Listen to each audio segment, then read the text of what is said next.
Do you think the Scottish Government has a mandate for another independence referendum? Well, I don't think the polling is consistent. No, but do you think they have a mandate? Because there's a majority in the Scottish Parliament, as we will find tomorrow when Holyrood votes on this. Well, we'll see what the vote is in Parliament. Obviously, I absolutely accept that this is a question for Scotland and the people of Scotland. Of course, I accept that. In January, you said if the SNP won a majority in the Holyrood election, they would have a mandate for that, for a second referendum. I accept this is a question for Scotland.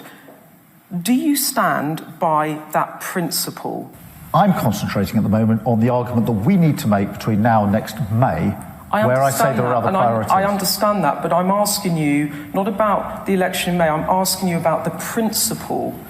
An SNP majority gives them a mandate for a referendum. In January, you said that you would accept it's a question for Scotland if the SNP win that majority. Do you, in principle, stand by what you say in January, or do you want to move away from that? Well, we're going into an election in May where we will all set out our positions, and the Labour Party position will be... What is the Labour Party position? What you said in January? What happens beyond that is hypothetical, and you're dodging the question. In politics, people say with great certainty what's going to happen, who's going to win, what they're going to do, what's going to happen afterwards. I'm not asking you what's going to happen. I'm asking you whether you stand by what you said in January when you said they would have a mandate for that. Well, these issues are questions for Scotland. I do stand by that. I'm setting out the argument that the Labour Party, Scottish Labour, will be making between now and next May. John Swinney says a majority of SNP MPs means there'll be negotiations with the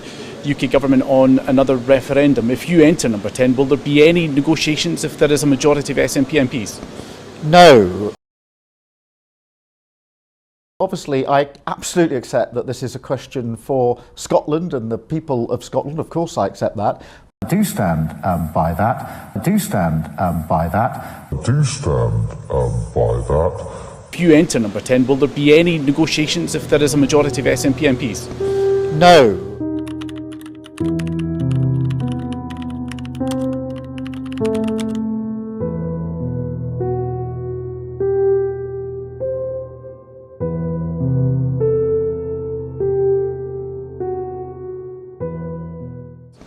No.